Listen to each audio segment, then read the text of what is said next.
हाँ, good morning बच्चों। हमने जो पहला लेसन पढ़ा था पाद प्रजनन एवं क्रियाएं, उद्देश्य भी दिया वगैरह, ठीक है। तो आज हम पढ़ेंगे, अगला जो हमारा टॉपिक है वो है पादप प्रजनन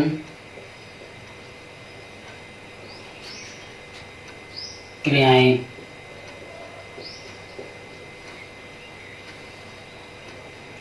आज हम जो टॉपिक पढ़ेंगे उसका नाम है पादप प्रजनन क्रियाएं। तो देखिए, पादप प्रजनन क्रियाएं क्या होती है। उन्नत किस्मों का जो विकास हो जाएगा, उन्नत किस्मों के विकास से लेकर किसानों तक उनके बीजों का वितरण करेंगे, ठीक है। तो ये पादप प्रजनन क्रियाएं होगी। इसमें देखिए कौन कौन सी क्रियाएं होती है। नंबर 1, विविधता का उत्पादन।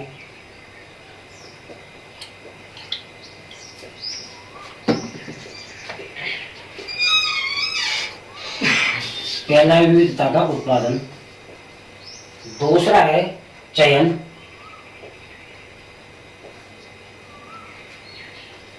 तीसरा है मूल्यांकन।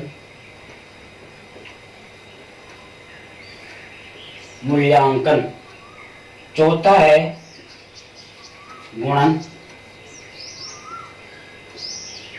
और जो पांचवा है वो है वितरण, ठीक है। ये पादप प्रजनन क्रियाएं जिसमें कौन कौन सी क्रियाएं शामिल की जाती है। नंबर 1 है विविधता का उत्पादन। नंबर 2 है चयन। नंबर 3 है मूल्यांकन। नंबर 4 है गुणन। और नंबर 5 है वितरण, ठीक है।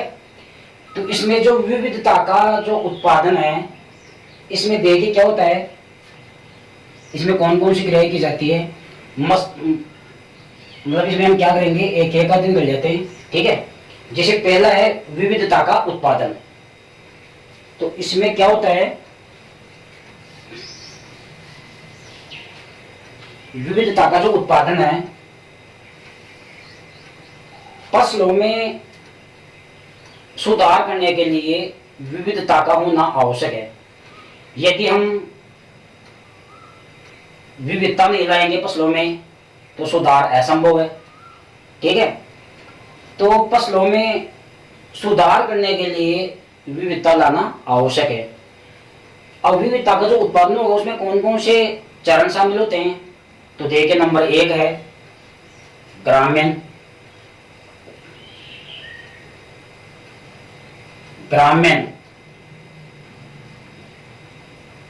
नंबर 2 है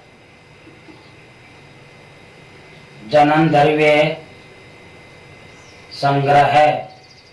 नंबर 3 है पादप पूर्व स्थापन।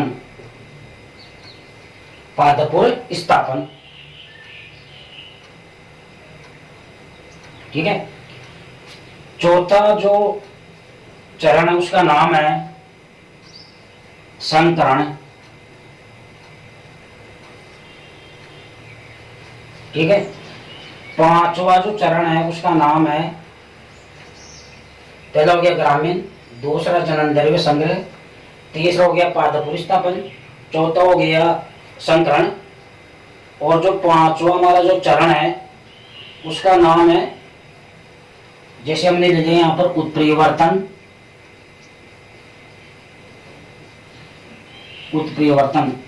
और जो छठा टॉपिक है उसका नाम है आनुवांशिक अभियांत्रिकी,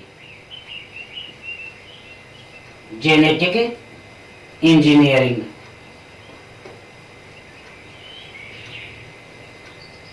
आनुवांशिक अभियांत्रिकी, ठीक है। तो ये इसमें टॉपिक है। पादप प्रजनन की जो क्रियाएं थी उनमें जो पहला जो टॉपिक था विविधता का उत्पादन। विविधता का जो उत्पादन है उसमें कौन कौन सी क्रियाएं शामिल होती है। ग्रामीण, जनन द्रव्य संग्रह, पादप स्थापन, संकरण, उत्प्रियवर्तन और आनुवांशिक अभियांत्रिकी। अब देखिए, हम इनका एक एक अध्ययन करेंगे। जैसे मान लो ग्रामीण की हम बात करते हैं, तो ग्रामीण देखिए क्या होता है। तो पहले मैं इसके बारे में भी आपको बता देता हूँ। विविधता का जो उत्पादन है, पहले इसको लिखा देता हूँ मैं यहाँ पर। फसलों में सुधार करने हेतु विविधता का होना आवश्यक है। यदि विविधता नहीं होगी,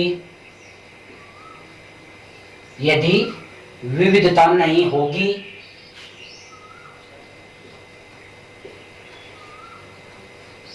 तो फसलों में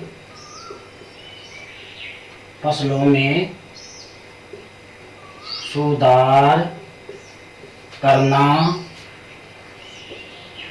असंभव होगा। ठीक है, ये इसमें हो गया। फसलों में सुधार करने तो विविधता होना आवश्यक है, विविधता का होना आवश्यक है। यदि विविधता नहीं होगी तो फसलों में सुधार करना असंभव होगा। अब जैसे मैंने इसमें बताया आपको कि फसलों में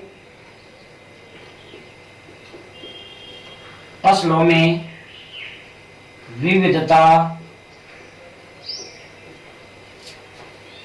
लाने हेतु निम्न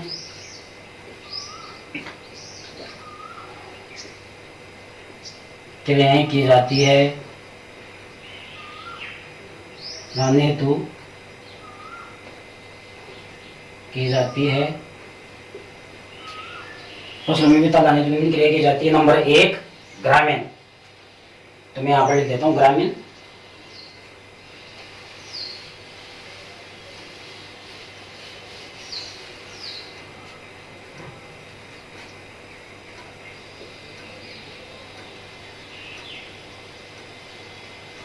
ग्रामीण, ग्रामीण किसे कहते हैं? जंगली प्रजातियों को खेती करने के लिए उगाने को ग्रामीण कहते हैं। जंगली प्रजातियों को खेती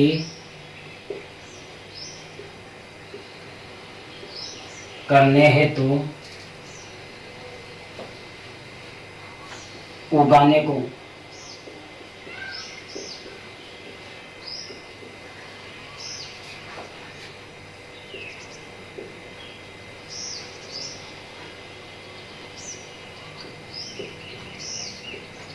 ठीक है।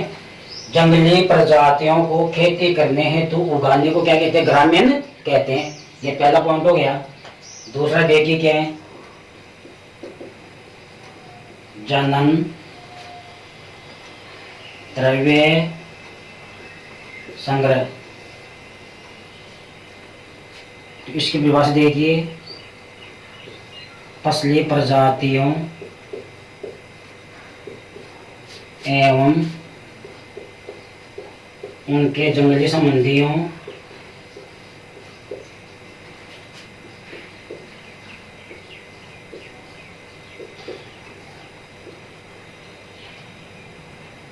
के आनुवंशिक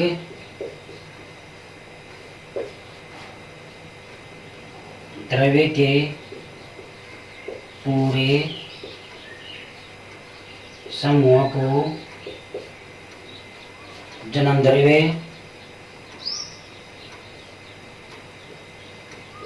संग्रह कहते हैं। ठीक है। फसली प्रजातियों एवं उनके जंगली संबंधियों के आनुवांशिक द्रव्य के पूरे समूह को हम क्या कहते हैं? जनन द्रव्य संग्रह कहते हैं। ये हमारा दूसरा चरण हो गया। अब तीसरा जो चरण हो देखिए कौन सा है। तीसरा चरण में यहाँ पर लिख देता हूँ, उसका नाम है पादप पुनर्स्थापन।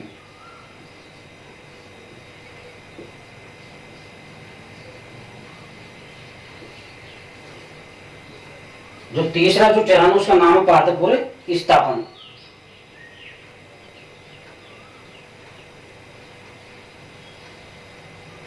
तो देखिए किसी पादप प्रजाति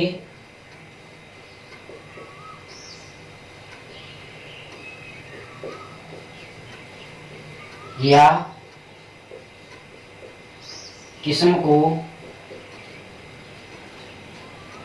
उस स्थान पर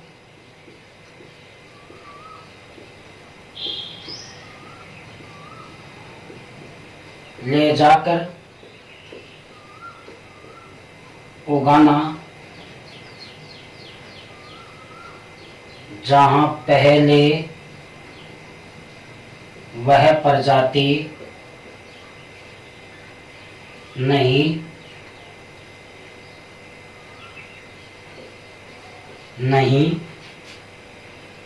उगाई गई हो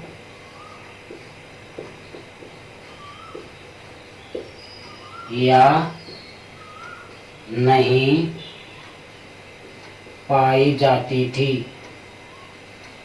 ठीक है, तो पादप पुनर्स्थापन किसे कहते हैं?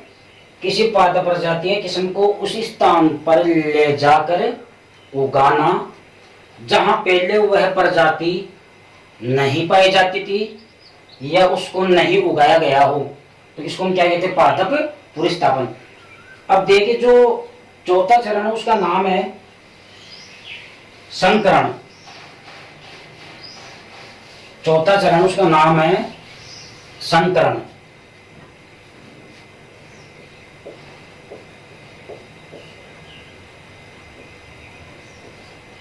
हाइब्रिडेशन। संकरण किसे कहते हैं? भिन्न भिन्न गुणों वाले पौधों के मध्य निषेचन करवाना ही या क्रॉस करवाना ही संकरण कहलाता है। देखिए संकरण के द्वारा क्या होगा? उन्नत किस्म वाली जो फसलें उनको हम प्राप्त कर सकते हैं। तो यहां पर लिख सकते हैं हम भिन्न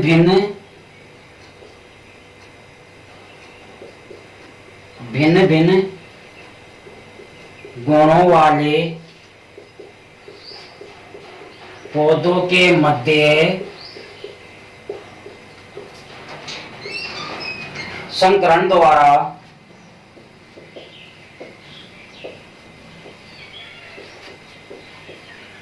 द्वारा उन्नत किस्मों का विकास किया जा सकता है। उन्नत किस्मों का विकास किया जा सकता है।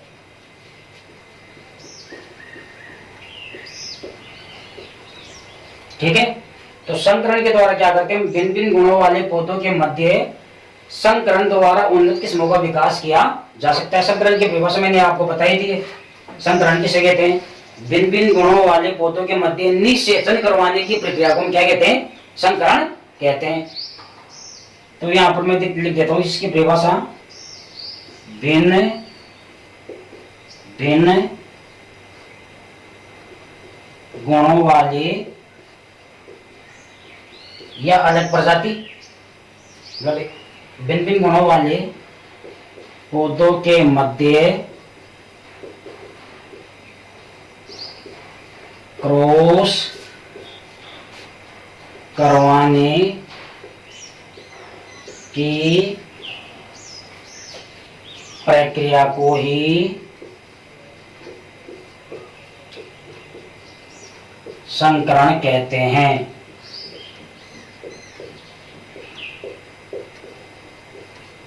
ये मैंने आप इसकी परिभाषा लिख दी है, संकरण किसे कहते हैं। ठीक है, भिन्न भिन्न गुणों वाले पौधों के मध्य क्रॉस करवाने की प्रक्रिया को ही संकरण कहते हैं। तो ये 4 टॉपिक हमारे हो गए। 5वां टॉपिक देखिए कौन सा है? 5वां जो टॉपिक है उसका नाम है उत्परिवर्तन।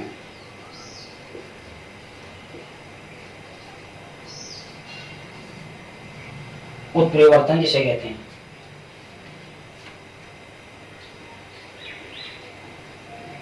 कोई भी जीव ले लिया, जीवों के लक्षणों में, या जीव में ले लिया, किसी भी जीव के ले लिया, लो जीव के लक्षणों में आकस्मिक है। आकस्मिक का अर्थ होता है अचानक, ये अकस्मात लिख लो।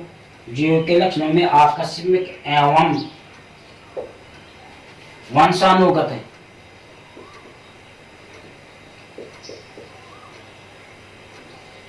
परिवर्तन को ही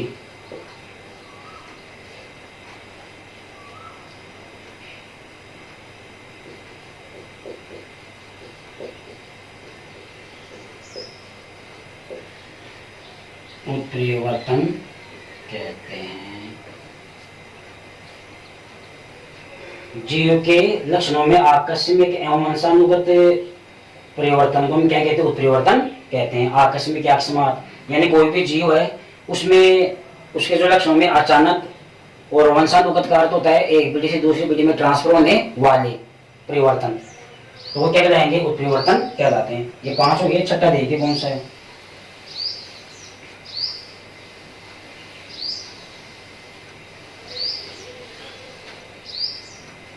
छठा जो लक्षण है या गुण जो है वो देखो कौन सा है?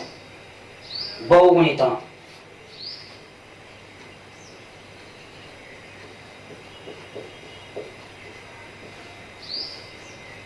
बहुगुणिता किसे कहते हैं? कोई भी हमने फसल ले लिया, कोई भी जीव ले लिया, उसकी काय कोशिकाओं में जो गुणसूत्र होते हैं तो उनकी संख्या 2n से भिन्न और अधिक हो जाती है, तो इसको हम क्या कहते हैं? बहुगुणिता कहते हैं। ठीक है। किसी प्रजाति की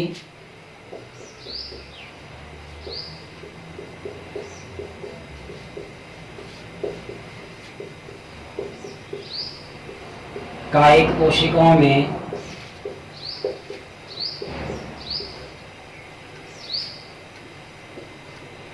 किसी प्रजाति की कायिक कोशिकाओं में गुणसूत्रों की संख्या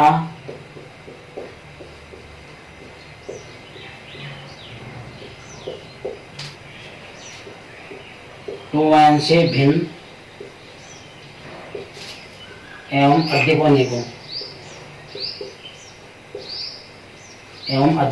होने को बहुगुणिता कहते हैं।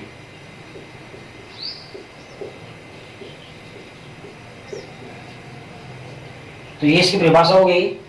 क्या है? किसी प्रजाति की काय कोशिकाओं में गुणसूत्रों की संख्या 2n से भिन्न एवं अधिक होने को क्या कहते हैं? बहुगुणिता कहते हैं। देखिए उसमें जो मैंने एक साथ विविधता का जो उत्पादन में जो चरण पढ़े थे उसमें एक ये बहुगुणिता भी शामिल है। ठीक है। अब साथ जो आता है उसका नाम है आनुवांशिक अभियांत्रिकी। आनुवांशिक अभियांत्रिकी।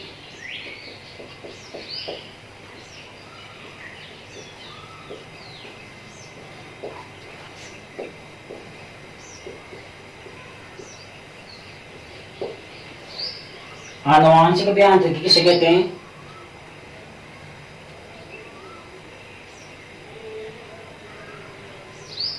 जैविक कारकों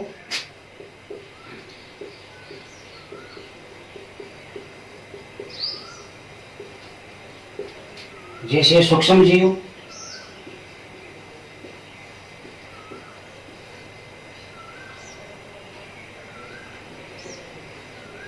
जंतु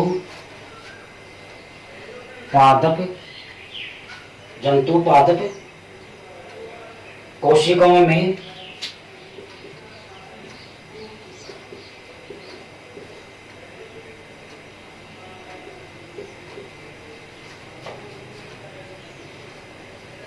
जीवनी संरचना में परिवर्तन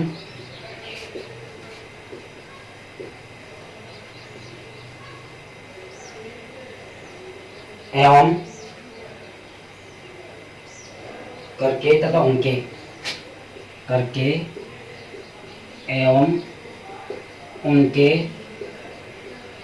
अवयवों के नियंत्रित उपयोग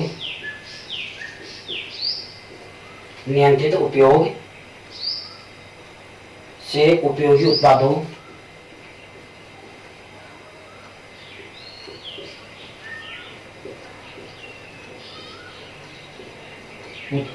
एवं सेवाओं के उत्पादन को ही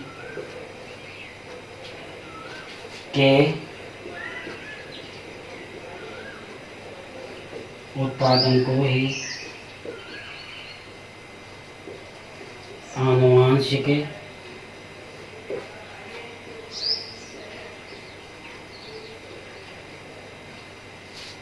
अभियांत्रिकी कहते हैं।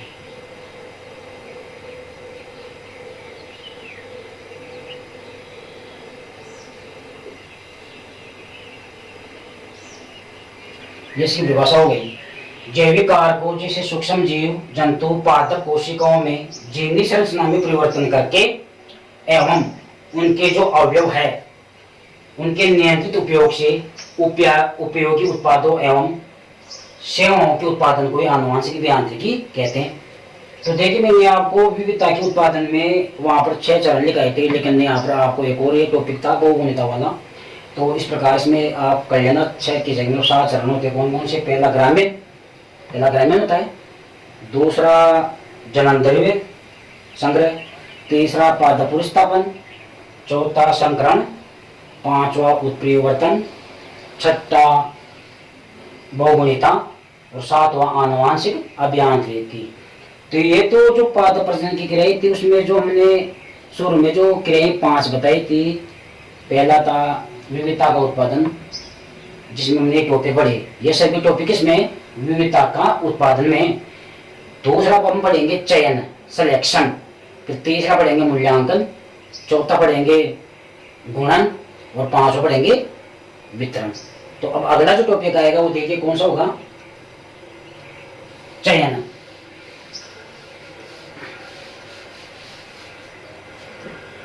अगला जो आएगा नंबर 2 आप यहां पर लिख सकते हैं चयन। तो चयन देखिए क्या होता है,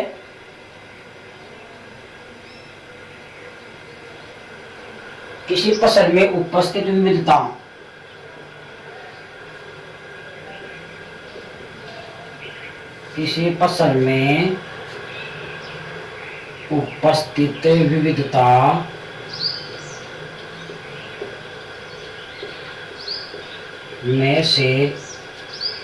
उपस्थित विविधता में से अच्छी एवं उत्तम गुणों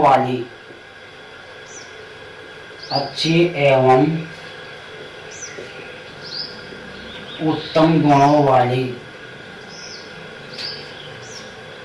लाइनों को छांट कर अलग करना ही चयन कहलाता है।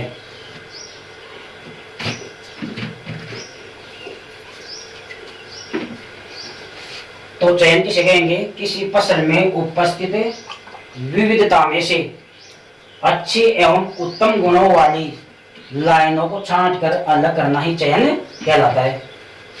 तो पहला था विविधता का उत्पादन, दूसरा चयन। अब तीसरा देखिए कौन सा है, तीसरा है मूल्यांकन।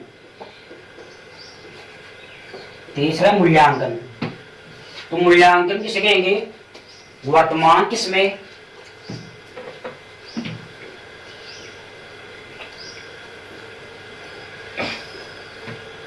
एवं विकसित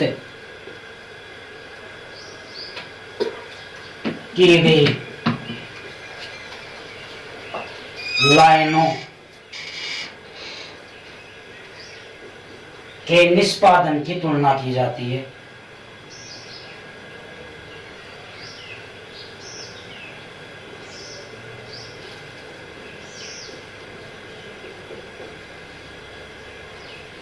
ठीक है, वर्तमान किस्मों एवं विकसित की गई लाइनों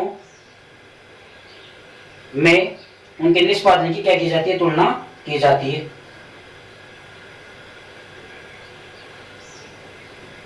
देखिए ये जो तुलना है वो 2 से 3 वर्षों तक भी की जाती है उपज परीक्षण के द्वारा। तो यहां पर हम लिख लेते हैं, यह है तुलना 2 से 3 वर्ष तक उपज परीक्षणों के माध्यम से की जाती है।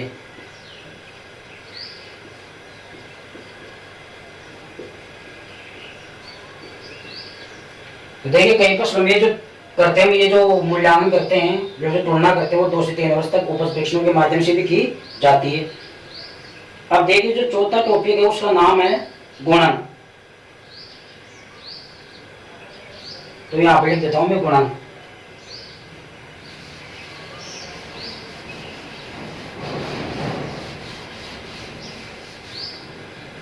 गुणन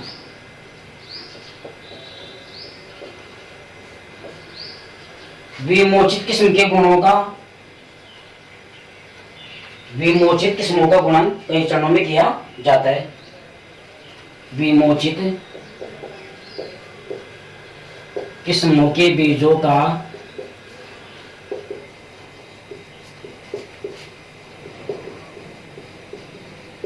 विमोचित किस्म के बीजों का गुणन कई चरणों में किया जाता है।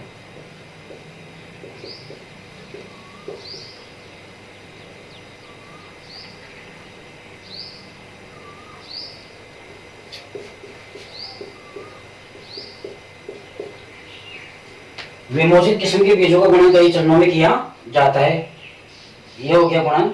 और 5वां देखिए क्या है, वितरण।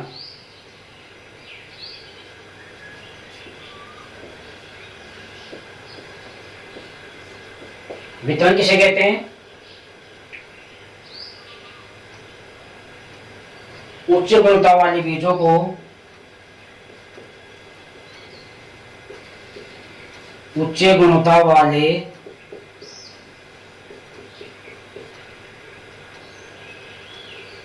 बीजों को किसानों तक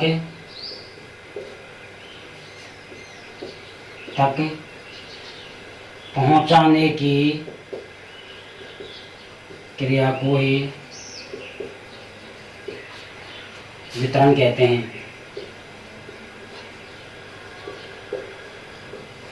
ठीक है, वितरण किसे कहते हैं, उच्च गुणवत्ता वाले बीजों को किसानों तक पहुंचाने के लिए की गई जो क्रिया है उसको हम क्या कहते हैं, वितरण कहते हैं। तो हमने जो पादप प्रजनन की जो क्रिया थी उसमें हमने क्या पढ़ा कि उन्नत किस्मों के विकास से लेकर किसानों तक उनका वितरण किया जाएगा। इसके लिए हमारे को कुछ क्रियाएं करनी पड़ती है, जिसमें दोबारा बता रहा हूं। देखो पहला क्या था, विविधता का उत्पादन। विविधता का उत्पादन क्या है कि फसलों में आनुवांशिक सुधार करने के लिए उनमें विविधता का होना आवश्यक है। अगर विविधता नहीं होगी तो फसलों में सुधार करना असंभव होगा। तो विविधता का उत्पादन ये पहला हो गया, पहली बात प्रजनन क्रिया हो गई। दूसरी थी चयन, ठीक है। तीसरा क्या था, मूल्यांकन। चौथा गुणन और 5वां वितरण। अब पहला जो हमने पढ़ा विविधता का उत्पादन, उसमें भी देखो 7 चरण आते हैं। पहला ग्रामीण। ग्रामीण किसे कहते हैं कि जंगली प्रजाति या जंगली पौधे, जंगली प्रजातियों को खेती करने के लिए उगाने को क्या कहेंगे, ग्रामीण कहते हैं। दूसरा था जननद्रव्य संग्रह। जननद्रव्य संग्रह किसे कहेंगे, फसली प्रजातियों एवं उनके जंगली संबंधियों के आनुवांशिक द्रव्य के पूरे समूह को हम क्या कहेंगे, जननद्रव्य संग्रह कहते हैं। तीसरा कौन सा टॉपिक आया, मूल्यांकन। भाई जो किसमें विकसित की गई थी, सॉरी इसमें तीसरा जो था पादप पुरुषतापन। तो पादप पुरुषतापन किसे कहते हैं, यानी कि फसली प्रजातियों को या किस्मों को ऐसी जगह पर ले जाकर या ऐसे स्थान पर ले जाकर उगाना जहां पर पहले वह प्रजाति या तो उगाई नहीं गई हो या पाई नहीं जाती थी, तो वहां ले जाकर यदि हम उनको उगाते हैं तो उसको हम क्या कहेंगे? बाधा प्रतिस्थापन। चौथा है संकरण। संकरण की परिभाषा मैंने आपको बताई। संकरण किसे कहते हैं? भिन्न भिन्न गुणों वाले पौधों के मध्य क्रॉस या निषेचन करवाने की प्रक्रिया को ही हम क्या कहते हैं? संकरण कहते हैं। तो संकरण में मैंने आपको लिखा है क्या कि भिन्न भिन्न गुणों वाले पौधों के मध्य संकरण के द्वारा हम क्या करते हैं? उन्नत किस्मों का विकास किया जाता है। पांचवा जो टॉपिक है वो था उत्परिवर्तन। उत्परिवर्तन क्या है? किसी भी जीव के लक्षणों में अकस्मात एवं वंशानुगत परिवर्तनों को हम क्या कहते हैं? उत्परिवर्तन कहते हैं। म्यूटेशन, जिसकी खोज किसने की थी? हुगो डी ओरिज ने। फिर छठा जो आया था उसका नाम है बहुगुणिता। बहुगुणिता किसे कहते हैं? कि जो भी फसल प्रजाति है और जो किस्में उनकी कायिक कोशिकाओं में गुणसूत्रों की संख्या 2n यानी द्विगुणित से भिन्न होने हम अधिक होने को हम क्या कहते हैं? बहुगुणिता कहते हैं। इसके बाद में जो पहले पॉइंट में जो लास्ट का जो चरण था 7वां, उसका नाम क्या था? उसका नाम था आनुवांशिक अभियांत्रिकी। आनुवांशिक अभियांत्रिकी किसे कहते हैं? भाई जैविक कारक जैसे सूक्ष्म जीव, जंतु, ठीक है, पादप। तो इनमें क्या होता है कि जो ये जैविक कारक है उनमें उपयोगी उत्पादों से सेवाओं का क्या किया जाता है? उत्पादन किया जाता है। कैसे करेंगे? उनकी जीवनी संरचना में परिवर्तन के द्वारा और उनके जो अवयव है उनके नियंत्रित उपयोग के द्वारा हम क्या करेंगे? परिवर्तन करेंगे। ठीक है। और इससे क्या होगा? उपयोगी उत्पाद और जो सेवाएं हैं उनका क्या होगा? उत्पादन होगा। और ये आनुवांशिक अभियांत्रिकी कहलाती है। अब इसमें जो दूसरा टॉपिक था चयन, तो चयन के बारे में मैंने आपको लिखा था भाई फसलों में विविधता उत्पादित की गई थी। उनमें से अच्छी और उत्तम गुणों वाली लाइनों को छांटेंगे और उनको हम क्या करेंगे? अलग करेंगे। तो ये क्या कहलाएगा? चयन। तीसरा था मूल्यांकन। भाई वर्तमान किस्में और विकसित की गई जो लाइनें उनमें क्या करेंगे?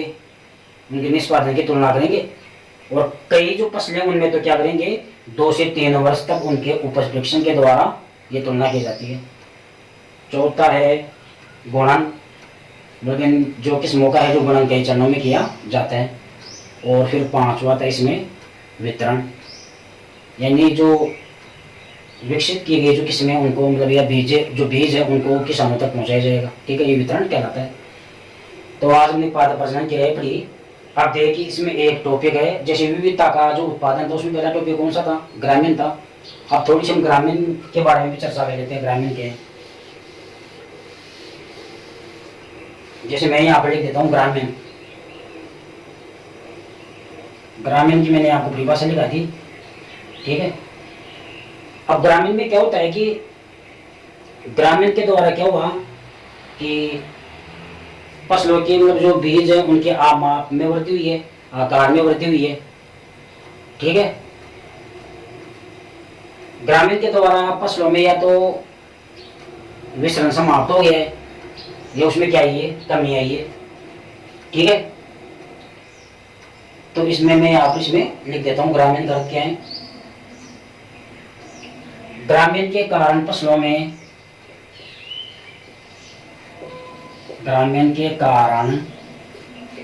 फसलों में विसरण या तो समाप्त हो गया है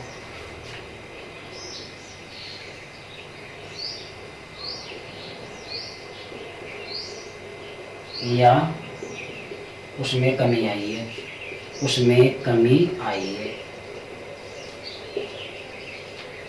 ठीक है, मिश्रण या तो समाप्त हो गया, उसमें कमी आई है। अधिकांश फसलों में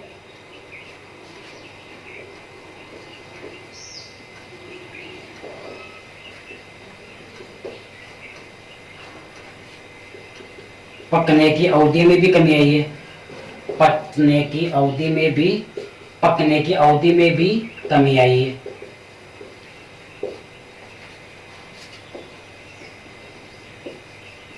अधिकांश फसलों के पकने की अवधि में भी क्या आई है, कमी आई है।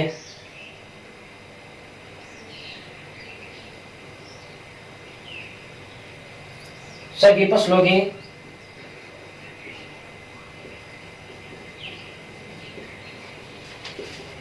दानों एवं माप में वृद्धि हुई है।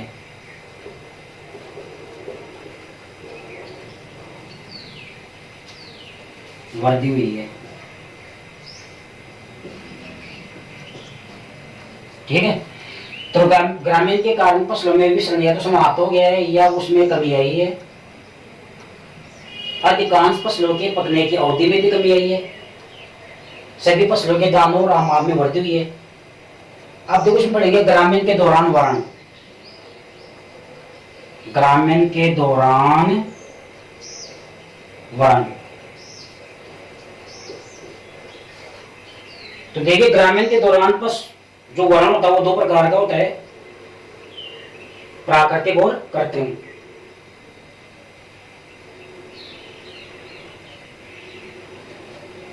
देखिए किसी भी समष्टि में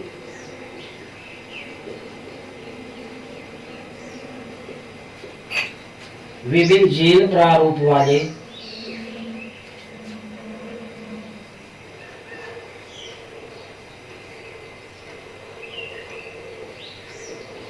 पौधे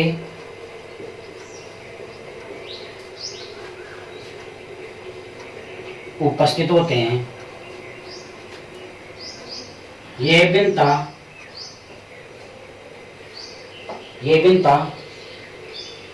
दो कारणों से उत्पन्न हो सकती है।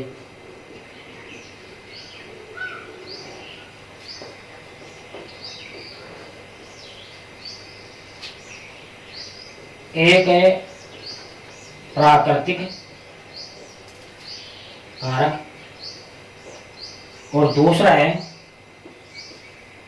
मानवीय क्रिया।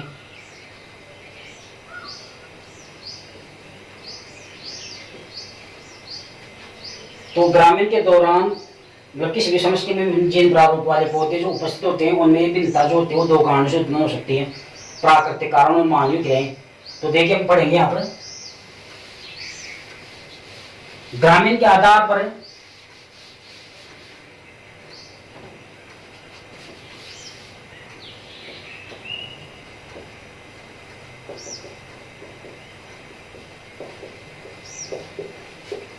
वर्ण दो प्रकार का होता है।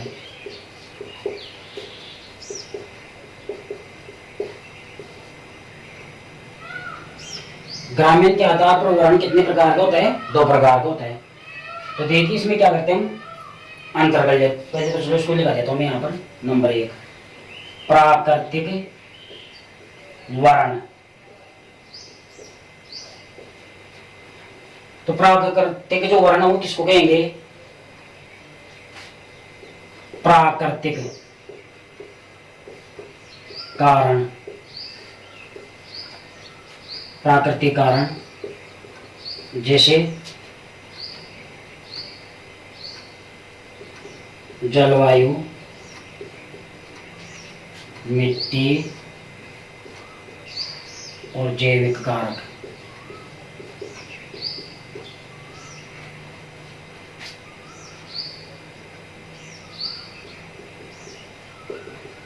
के कारण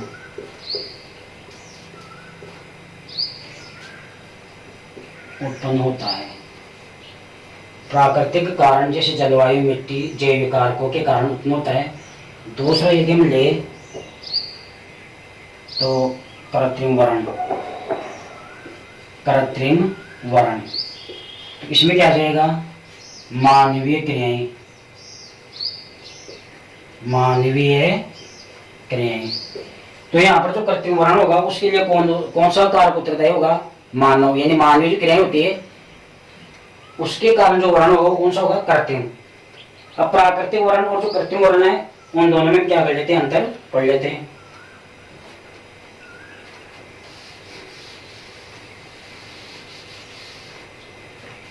तो पहला में यहां पर ले लेते हैं अभिलक्षण,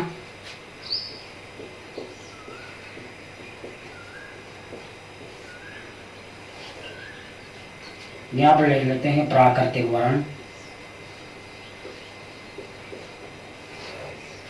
और फिर ले लेते हैं कृत्रिम वर्ण।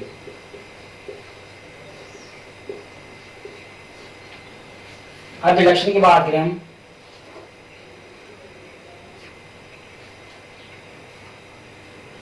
तो पहला में यहां पर ले लेते हैं, इसको इधर ही बना लेते हैं,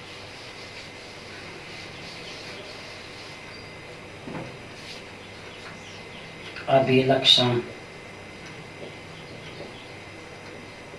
अभिलक्षण, फिर आ जाएगा प्राकृतिक वर्ण, प्राकृतिक वर्ण, और फिर आ जाएगा कृत्रिम वर्ण।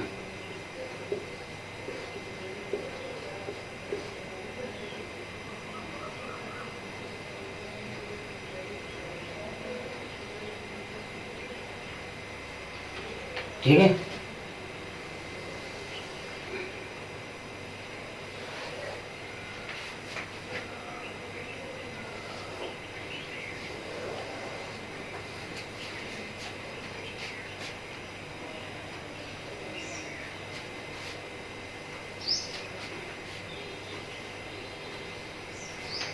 इसमें पहला हम ले लेते हैं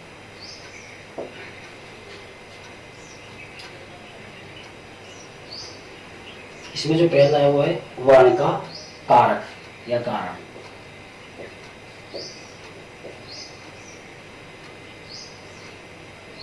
वर्ण का कारण, तो यहां पर तो प्राकृतिक में कौन हो जाएगा, प्राकृतिक कारण, यहाँ कौन हो जाएगा, मानवीय क्रियाएं। ठीक है, अब दूसरा देखिए, जो दूसरा है वो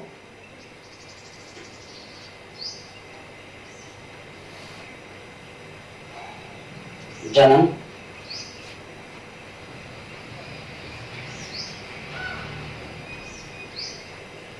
समष्टि के सभी जीन प्रारूपों द्वारा, इसमें आ जाएगा केवल चयन किए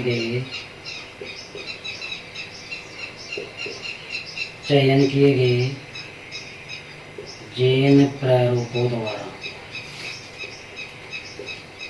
ठीक है,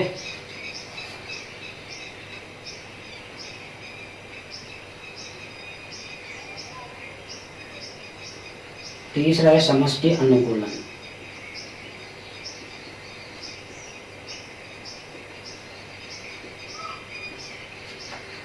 प्राकृतिक समष्टियों में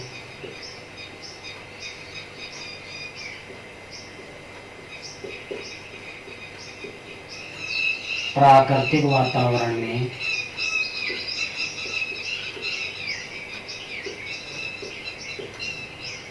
अनुकूलन बढ़ता है।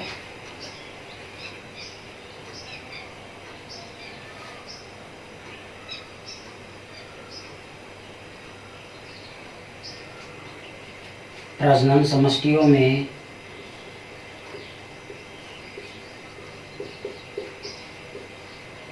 अनुकूलन बढ़ता है। नंबर 4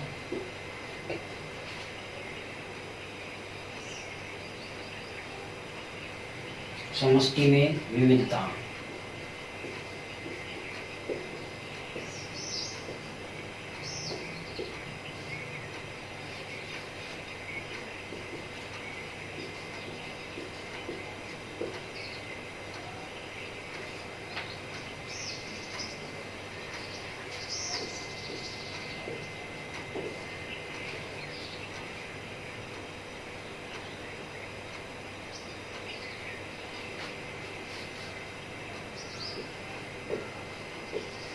अधिक विविधता बनी रहती है।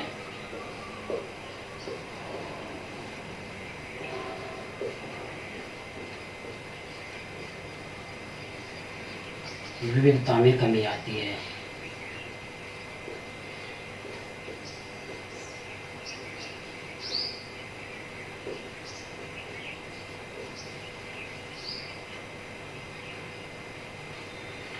तो एक बार देख लीजिए आप, पादप प्रजनन की जो क्रियाएं थी उसमें हम यहाँ पर,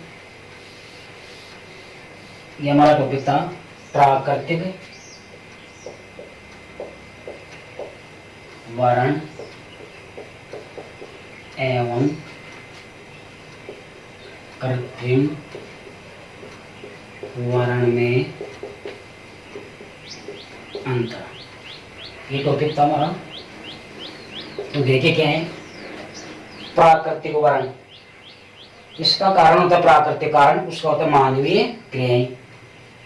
जन्म समष्टि के सभी जीन प्रारूपों द्वारा, और इसमें केवल चयन किए गए जीन प्रारूपों द्वारा होता है। समष्टि अनुकूलन, प्राकृतिक समष्टियों में प्राकृतिक वातावरण में अनुकूलन बढ़ता है। इधर बात करें प्रजनन समष्टियों में अनुकूलन बढ़ता है।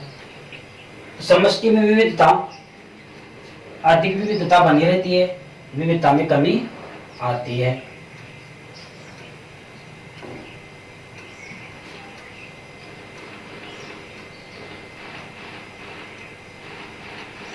ये यहाँ पर प्राकृतिक वर्ण और कृत्रिम वर्ण में अंतर हो गया।